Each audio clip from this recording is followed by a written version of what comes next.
All right, how we doing? It's Coach John here, Freedom Nutrition Coaching, and today we're going to talk about motivation because motivation can be hard to come by sometimes. And maybe you wonder, like, is it possible to create motivation when you don't have it? And that's what I really want to tackle today.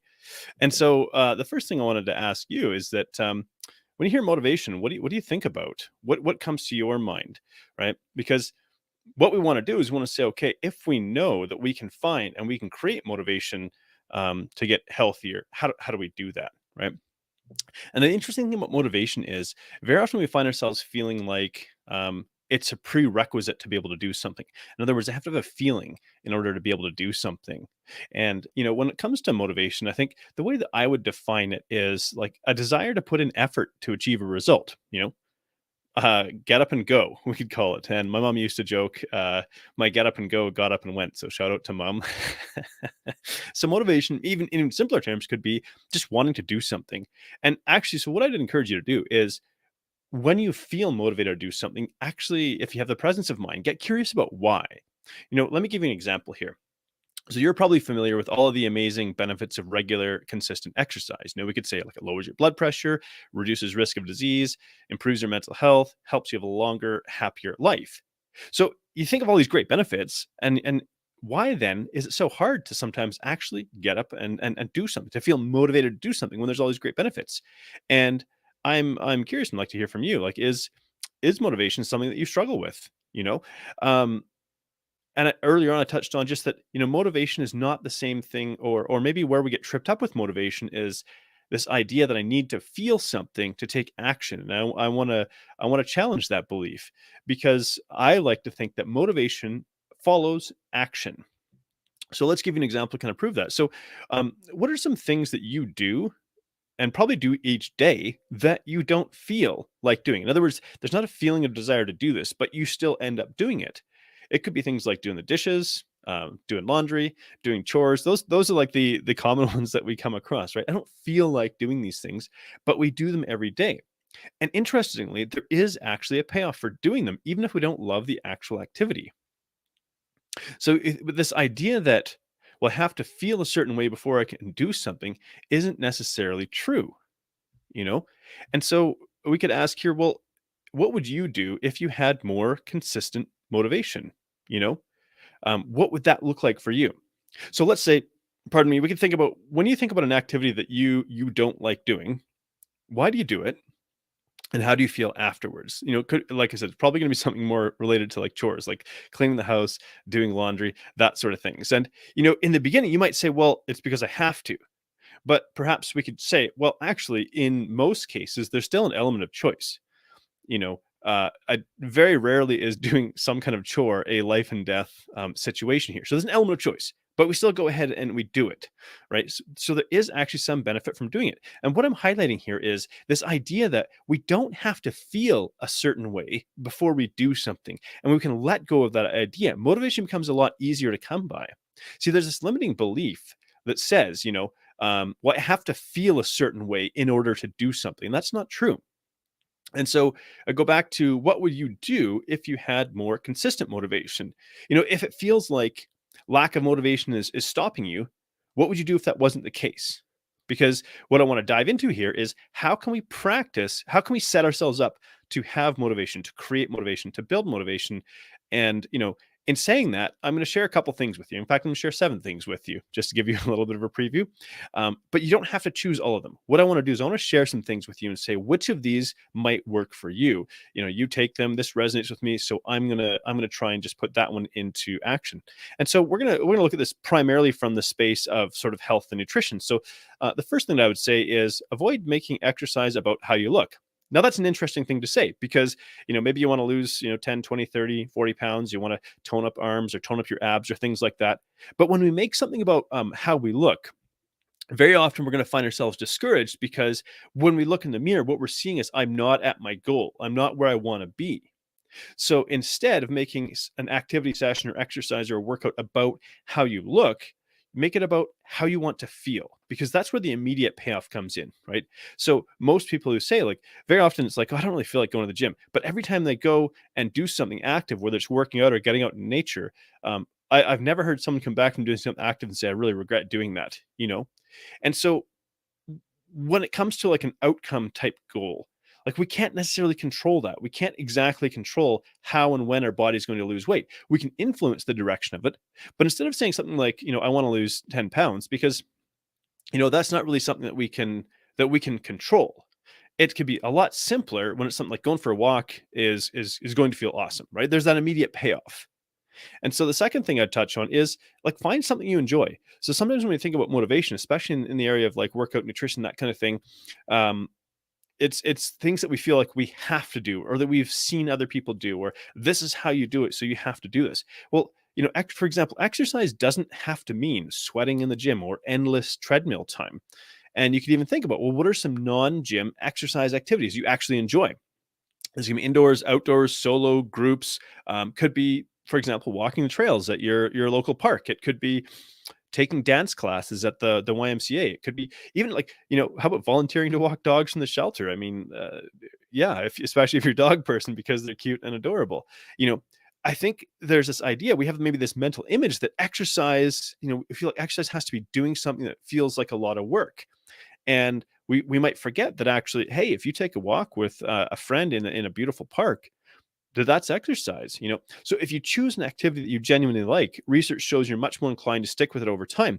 And what we're pointing to here is, the other thing is, if we're trying to do something that we don't enjoy, and trying to like drum up motivation to force ourselves to do something that we really don't enjoy, it's extremely difficult. So we want to actually lower the barrier to even how much motivation we require by saying, well, actually, what I'm going to do is I'm going to pick something that I enjoy, because that's when you're much more inclined to stick with it over time. And so the third thing that I would say here is, write down exactly where and when you will exercise. And there's a really simple reason for this. And I'll quote a quick study here. So researchers put participants into three groups. Group one got no information. Group two got some information about the health benefits of exercise, similar to what I shared with you earlier in this live here. But the third group filled in a form where they said, this is the day, the time, and the place that they chose where I'm going to do at least 20 minutes of activity. So 2 weeks later, the researchers followed up with these three groups.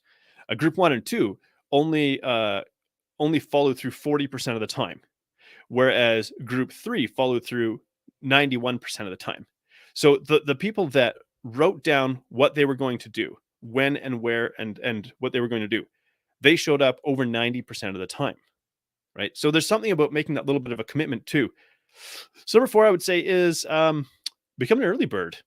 And that's a challenge as for some people. But here's the thing: we have a finite amount of willpower over the course of the day, and that willpower is kind of drained through just the day-to-day activities we do, kind of the decisions we have to make. And so to counter that, if we say, okay, well, I'm gonna put the activity in the morning, because that's when my say desire to do this is going to be the highest, and this is the time that life is least likely to get in the way and throw you a curveball. On top of that, science actually shows, or research shows, that it's easier to develop a healthy habit in the morning when your cortisol levels are higher. So your cortisol levels come up in the morning to help bring us from sleep into wakefulness. And it gives us kind of that get up and go feeling there. So number five is to have a plan B. You know, um, Here's the thing: if we expect setbacks, they don't get us down so much, right? If we don't have a contingency plan, when something gets thrown off track, we get frustrated, we throw it all away. But instead of letting a setback get down, just make a contingency plan. And it can be as simple as, I like using what I call an if-then phrase, right?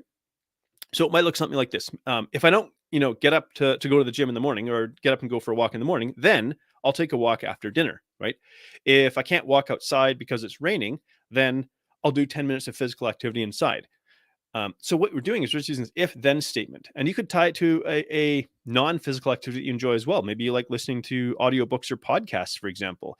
And so it's, if I want to listen to this book, or if I want to listen to this podcast, then I'm going to go for a walk.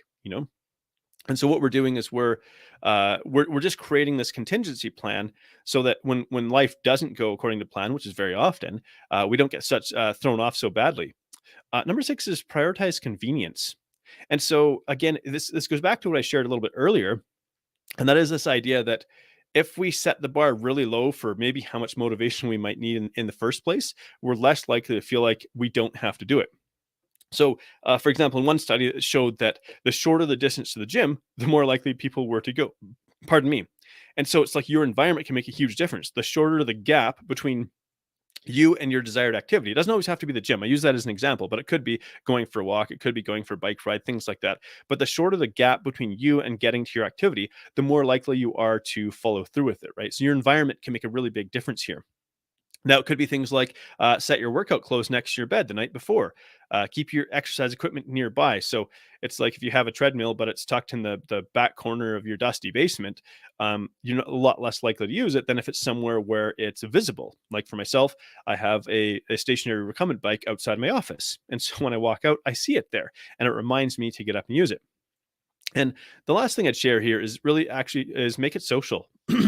So you maybe have heard this before, but research shows that it works. You're more likely to exercise consistently if you connect with other people. Yes, it holds you accountable, and that's one part of it. But we don't like letting other human beings down by not showing up, but you actually have more fun when you engage with somebody else in this. And let's think about we'll use the gym for example. Let's say if you go to the gym and maybe you have a long way to go in terms of your health goals, it can feel really intimidating to go there by yourself and to see some of these people who maybe been dedicated gym goers for many years and they have this great physique and they've been working on it for many years. And you look and you go, wow, I'm so far off of that, and I feel so alone in this. But you go with somebody else, and all of a sudden it's okay. I've got somebody with me in the same boat. I don't feel alone. I'm much more likely to show up. And what we actually see is people who work out with a partner tend to exert more effort, and they actually spend more time being active compared to those who do it by themselves. And so, just to quickly tie it all together here, for those who might have tuned in a little bit late. Number one, avoid making exercise about how you look. Make it about how you feel, how much you're going to enjoy it. Number two was find something that you enjoy, because it certainly requires less motivation if you actually look forward to doing something. Number three was write down exactly where and when you're going to exercise. Number four was do it in the morning, become an early bird, because that's when our cortisol levels are the highest and life is less likely to throw a curveball our way. Number five was have a plan B. So if something throws you off track, use an if then statement to get you back on track. Number six was to prioritize convenience. So just again, we shorten the gap between us getting started, and then it's going to feel like it's easier to do. And number seven is make it social. Connect with another person. The more human we can make it, the more we're going to enjoy it, the more time we're going to spend doing it. And so, for example, for me, I like the idea of prioritizing convenience. It reduces my excuses. That kind of rhymes. It reduces my excuses. Having an exercise bike outside my home office. And so, these are just some of the ways that we can make motivation easier to come by and even potentially create motivation, rather than feeling like there's certain things that we must do. And so last thing I want to touch on here is maybe you have something you would like to work towards. You're not really sure how to get started. I offer anybody an opportunity to have a free 30-minute consultation with me, where we just chat about where you're at, where you'd like to get to, and the things that have stopped you from getting there, and help you get moving forward. And so if that's something you would like to take me up on, you can just go to freedomnutrition.rocks, that's .rocks/let's chat, LETSCHAT. I also have a book, an ebook for people if they want to check it out. It's called Crush Your Cravings. Can really help you break through some of your struggles around food and cravings and things like that. freedomnutritioncoach.com/book. So that's a fairly easy one to get to. And I do actually offer three free 7-day challenges for people who are looking just to kind of get started. And that is at freedomnutrition.rocks/7-day-challenge. And in there's actually three of them to choose from. One is Fat Loss Fundamentals. So just getting started with the basics. What does that look like? The second one is End Emotional Eating. So helping you get a handle on that. And the third one is Build Your Roadmap. So now you know what to do. How do you build it into the future? And so I have those there to help you moving forward. And so, but ultimately, what I would say is if you're feeling stuck, if you're not sure what you want to do, not sure what to do, because there's a lot of competing information out there as well. Hey, let's chat. It's really, what you see is what you get. This is the guy you'll be chatting to if you book this, right? And so let's help you get unstuck and get moving forward, on your goals when it comes to your health and fitness. So hopefully you found this helpful. Glad to have you tuning in, and take care. We'll see you next time.